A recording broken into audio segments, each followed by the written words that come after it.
Hi, welcome. This is Support for Stressful Times, and I'm Weiser Cornell. And it's lovely to be with you today. Lovely to share this half hour of, I hope, peace and calm. I was thinking today as I was feeling into what I'd like to share with you, I was feeling how nice it is to be part of something larger. How nice it is to be in a community, in a world where we feel connections with others. I think we need that. I think we need that to survive, don't we? And how much are you feeling that? Are you feeling that as much as you'd like to?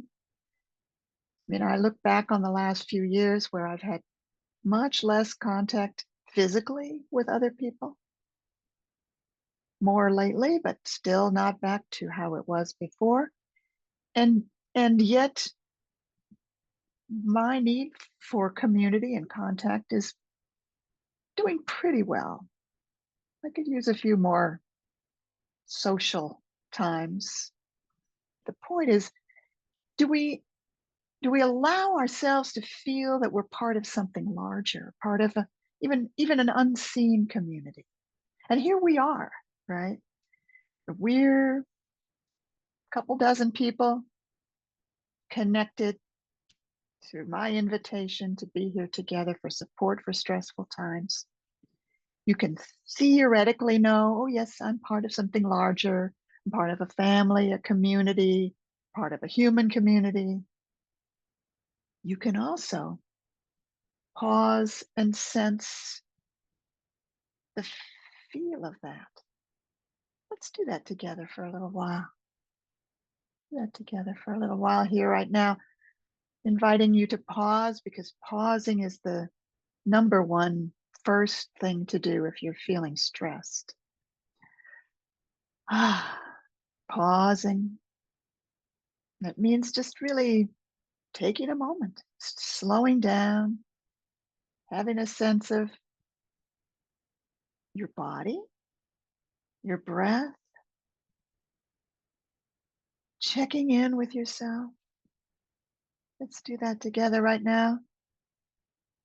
And taking some time to feel how your body is supported and also how your body rests on that support. I wasn't doing that a moment ago. Now I am. It's nice to do deliberate intending. Yeah, I feel it. Feel my body resting on support. And then come in. The inner area of the body, throat, chest, stomach, belly.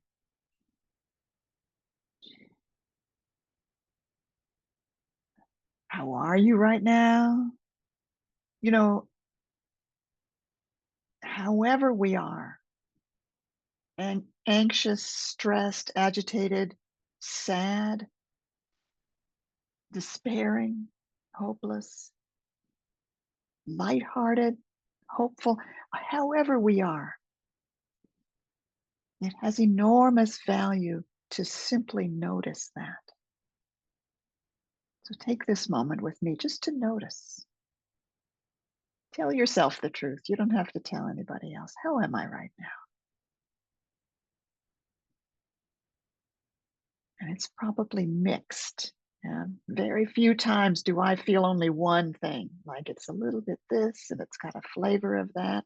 So let it be a mixed, a complex, an intricate feeling that you're feeling right now. Sweet. Nice. And say to your feelings, yes, I know you're there. This is the inner relationship. This is how we become inwardly connected. I say to my feeling, which is a little bit light and a little bit dark, I say to my feeling, yes, I know you're there. Something completes when you do that.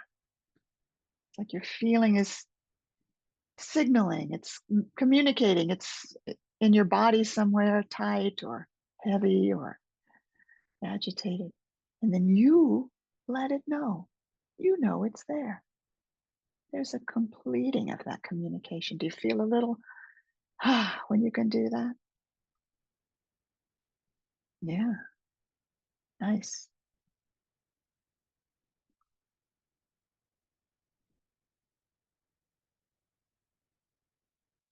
So we were talking about that feeling of being connected to a larger community, a larger world, being connected to a larger system. And the world is not just of other people, living beings. We're a member, really, of the whole community of other living beings. So much is alive in the world around us. I came downstairs this morning and there were ants all over my kitchen counter. Well, I must admit, I cleaned up the ants. But I do have a kind of affection for insects. It's another layer of the world. Anyway, you don't have to feel the same way I do.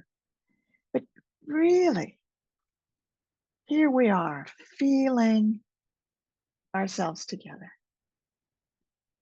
Take a moment.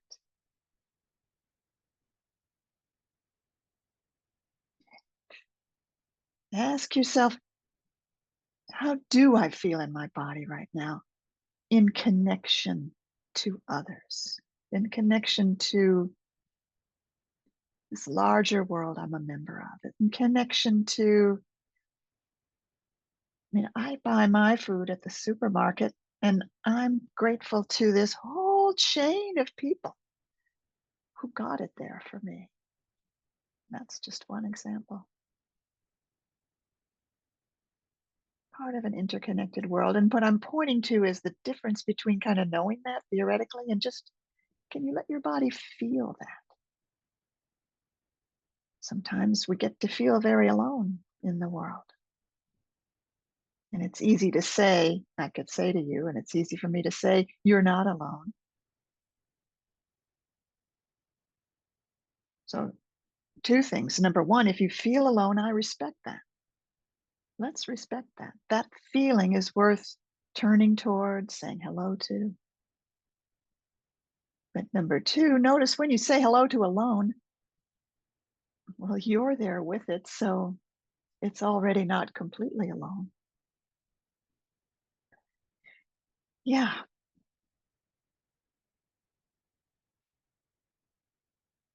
we're pausing to sense how all that feels. And let's say thank you to your body. And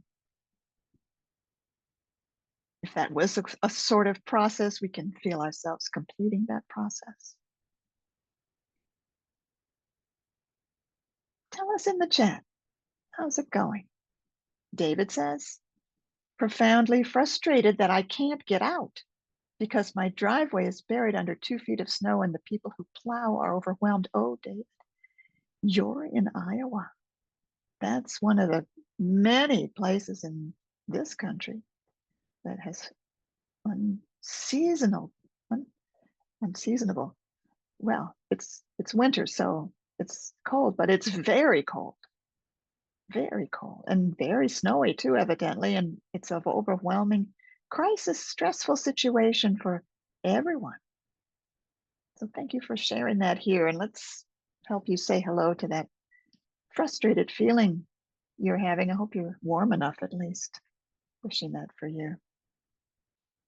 Yes, very good. Jane writes, it feels more like the way it used to be at work. Okay.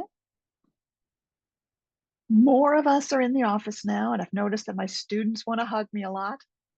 Oh, that touches me to hear. My students want to hug me a lot more these days and feel a physical connection.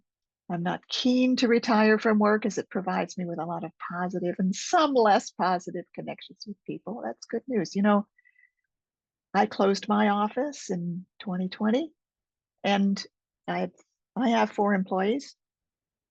They like being remote. They don't like the drive. So we've stayed that way. The office is gone. I'm at home. Do miss that. Two employees live near enough that we could get together for socializing over the holiday break. We had lunch. We didn't talk about work for the whole hour and a half. Dolly says, I feel frustrated, overwhelmed by paper clutter. Okay, there is paper clutter and you're feeling overwhelmed and frustrated. We're saying hello to that. Nick writes, my wife and baby have been gone for over a week and I miss them so much. Oh, of course you do. I'm cleaning the house as I listen in preparation for their return, and your invitations have been really wonderful as I do that. Oh, good. Well, isn't that nice to imagine you cleaning the house in anticipation of the return of those two people you miss and love so much? That's touching me right now. I'm happy for you. See there now. Dolly's the one feeling overwhelmed by paper clutter. Be nice if you could clean up your paper clutter for someone. You see, can we connect our two ideas here? And who would you be cleaning up your paper clutter for? For yourself? So that's easier to have a guest over, maybe? Anyway, it would be interesting to take a tough job and ask, would it feel better if I ask, who am I doing it for? Whenever I clean up my kitchen, and I wish I'd done it last night before the ants came, but whenever I clean up my kitchen, I I know I'm headed for the joyful feeling I get in a clean kitchen. Yeah, and it's nice that my partner enjoys it too. James writes, the tension in my shoulders got less during the session. Haha, lovely. May writes, a part of me is sad and I welcome it. How lovely. How lovely. No, a part of me is sad too. And I feel that especially when I'm aware of the world events outside my nice little bubble here. Me, my sweetie, we see each other mostly day after day. We're part of this larger world. For me, that brings a sadness. There are people in the world having a hard time, including David in Iowa. Lily writes, it's my grandson's 18th birthday and I'm feeling excited. And 18th birthday today. That's so great. I'm feeling excited and joyful as I look forward to our celebration with him and his family this evening. So excited and joyful and looking forward might be here for us. Beautiful. That's so nice. And do we say hello? I know you're there to excited and joyful. Why not? But it's also okay to be excited and joyful. Enjoy the feeling. I think when you enjoy the feelings that are enjoyable, you increase your resources to face what's hard. Let's take a moment together and do that. What's enjoyable right now? Now, you might be going through a really hard time and you might say, what are you talking about? What's enjoyable? Nothing. That happened to me. That has happened to me. But then I take a second look, is there what could I be enjoying right now? Even a little bit, even if it's not the only way I feel. And this question, what's enjoyable in your body right now? It's not meant to wipe out the other feelings that aren't enjoyable. They're welcome. But by pausing to sense what's enjoyable, you can expand your ability to be present to everything you feel. So I remember a time when I could feel anything, couldn't feel anything that's enjoyable. But then I noticed that being aware of my body resting in where I was sitting actually did feel enjoyable. It's pretty reliable too. I can always fall back on that one. unless my chair is uncomfortable. I got a comfortable chair here. What's enjoyable now? It's a little tip for all of you. Looking at the chat again, Heather says, overwhelmed with changing workshops. I can't lift things myself. I don't feel as if I have help. Oh, that really sounds hard, Heather. I'm sorry. And I wish you well. And you're writing in the chat that when you said, I'm with me, it brought a great relief and a big breath. So nice. Wonderful. Wonderful. Janet writes, our son and daughter-in-law are considering divorce. 2 young grandsons are caught in the struggle.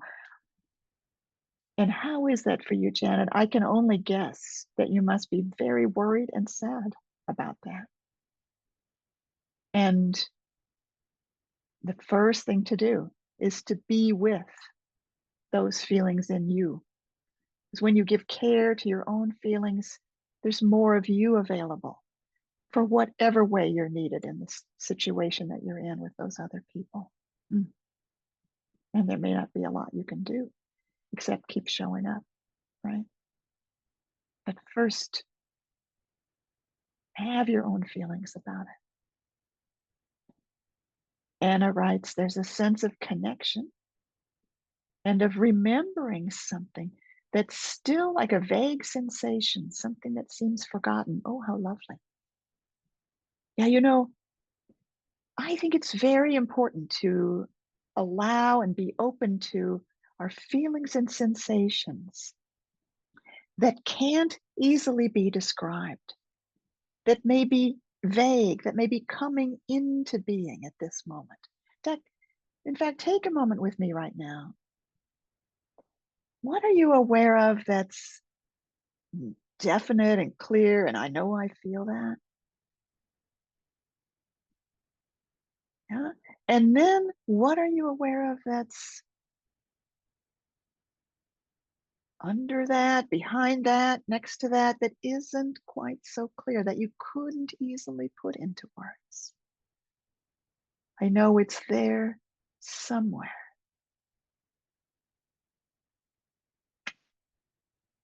That needs space. Sometimes we ignore the vaguer feelings because we couldn't put them into words. And so they're not important or they're frustrating or something. And yet it's so valuable to spend time acknowledging what you feel that isn't clear, that's emerging. There's treasure there. Yes. So thank you for that, Anna. And Tali writes, my confident self knows I don't need everything, so I can feel lighter. Huh. The knowing comes, I don't need everything. And you notice from that, you feel lighter. Lovely. Great. I can't always say wise things to myself and then feel better. Sometimes my stressful feelings don't want to be told nice things. Annie from the Bronx is writing, I'm enjoying the cold weather and looking forward to new beginnings, even though it feels scary. So that is wonderful that you're enjoying the cold weather. And looking forward to new beginnings, even though it feels scary, is a great example of having complex, multiple feelings about the same thing. I remember I was about 20 some years old when I first learned the focusing process and was in a community of people practicing it with each other in Chicago. And it became clear that you could have more than one feeling. We would say part of me this and part of me that. I don't think I'd ever learned how to do that in my childhood. You either were sad or you were not. And that was the only way you felt. So I just love it when we can say, yeah, I'm looking forward, I'm excited, a little scared. It's all there at the same time. So nice. James writes, there's a peaceful sensation at the front of my head. Were you looking for something enjoyable? That's very nice. Elizabeth writes, so much has changed over the last 4 years in all aspects of life. Yeah, hasn't it? Feels that way to me too. So much has changed, and I think so much of that is not ever going to be the same.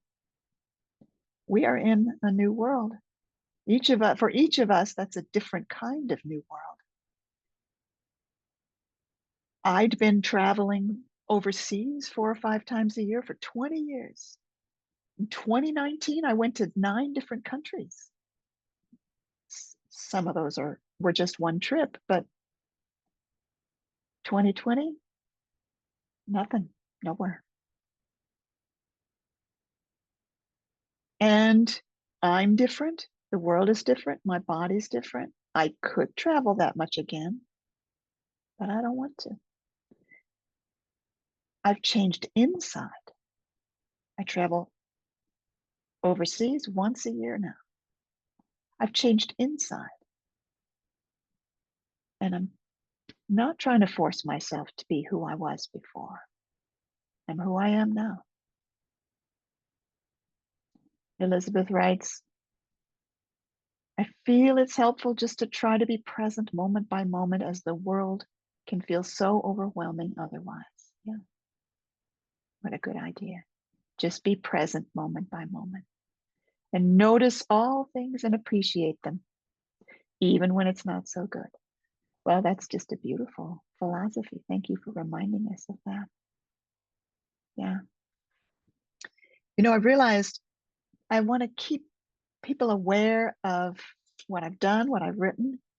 So I wanted to just mention this book of mine. It's called Presence, A Guide to Transforming Your Most Challenging Emotions. And you can find that on my website. It's got great pictures in it.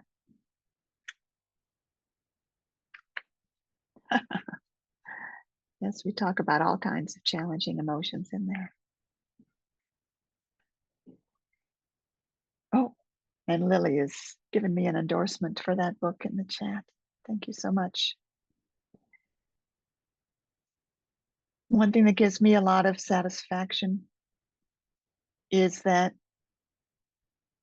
there was a time when I was very frustrated because I wanted to be communicating from myself out to that larger world.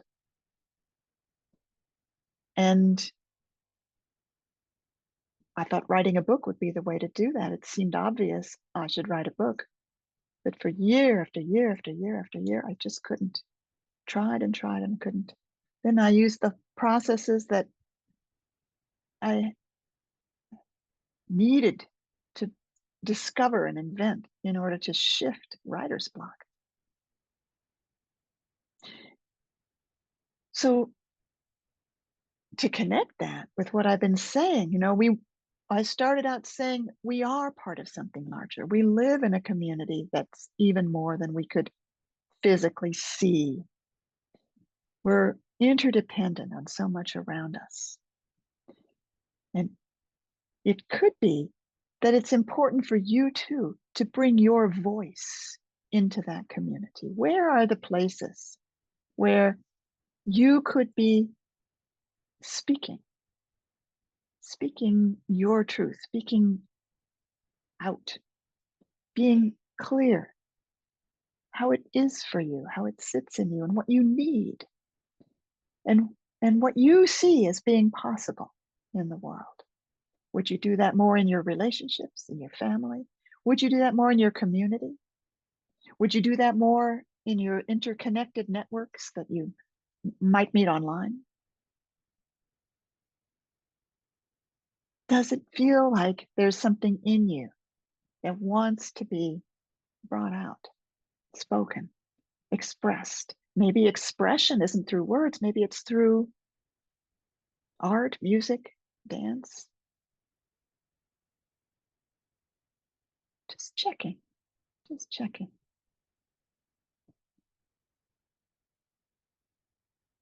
Thinking about Lily and her 18-year-old grandson whose birthday is today. Lily, I bet you're doing a great job expressing to him and the rest of your family. Maybe that's the place where expression needs to be right now. I live with my sweetie. We've been together 24 years this year. Every day we tell each other we love each other. That makes me happy. Who do you love? Have you told them lately? Haha. Nick writes, it's my baby's first birthday today. Wow. It's January 17th. Happy birthday to Nick's baby and Lily's grandson.